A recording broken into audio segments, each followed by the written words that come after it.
2025 का बिहार चुनाव भले ही अभी थोड़ा दूर लगे, लेकिन सियासी बिसात पर पहली बड़ी चाल चली जा चुकी है। जी हां, प्रशांत किशोर के जनसुराज ने मैदान में उतरकर सबको चौंका दिया है। तो चलिए आज उनकी इसी पहली बाजी को, इस पहले दाव को थोड़ा गहराई से समझते हैं। तो देखिए, जनसुराज का ये जो कदम है ना, इसे सिर्फ कुछ उम्मीदवारों का ऐलान मत समझिए। ये तो 2025 के महामुकाबले के लिए उनकी पूरी स्ट्रैटेजी का, आप कह सकते हैं, पहला पन्ना है।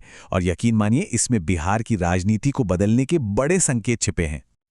तो सबसे पहली और बड़ी खबर यही है कि जनसुराज ने अपने उम्मीदवारों की पहली लिस्ट जारी कर दी है। और कितने? एक दो नहीं, पूरे 51 उम्मीदवार।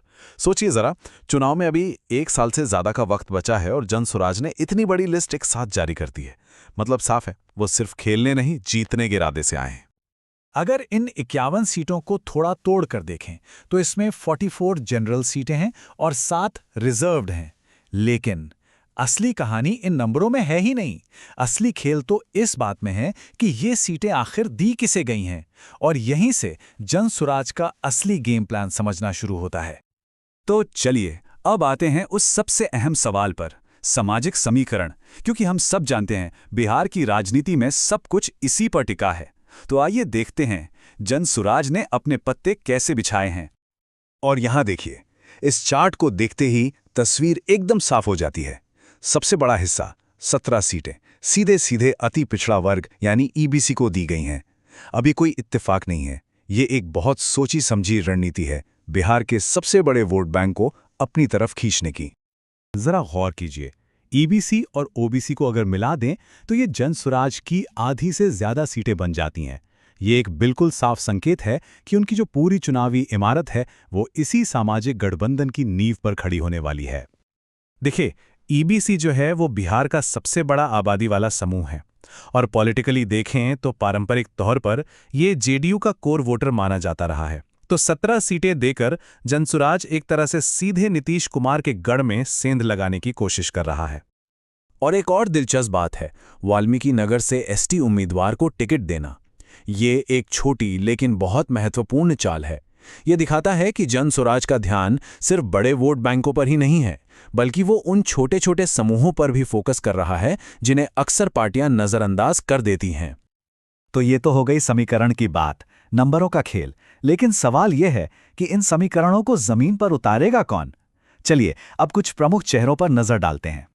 इस लिस्ट में कुछ नाम वाकई ध्यान खींचते हैं, जैसे पूर्णिया से अफरोज आलम, जो अल्पसंख्यक समुदाय का एक मजबूत चेहरा माने जाते हैं।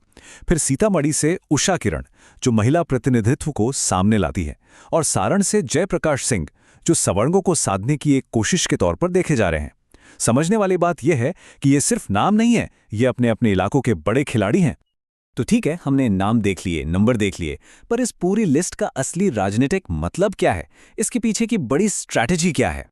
तो बड़ा सवाल यही उठता है कि इस लिस्ट के जरिए जनसुराज आखिर बिहार को संदेश क्या देना चाहता है।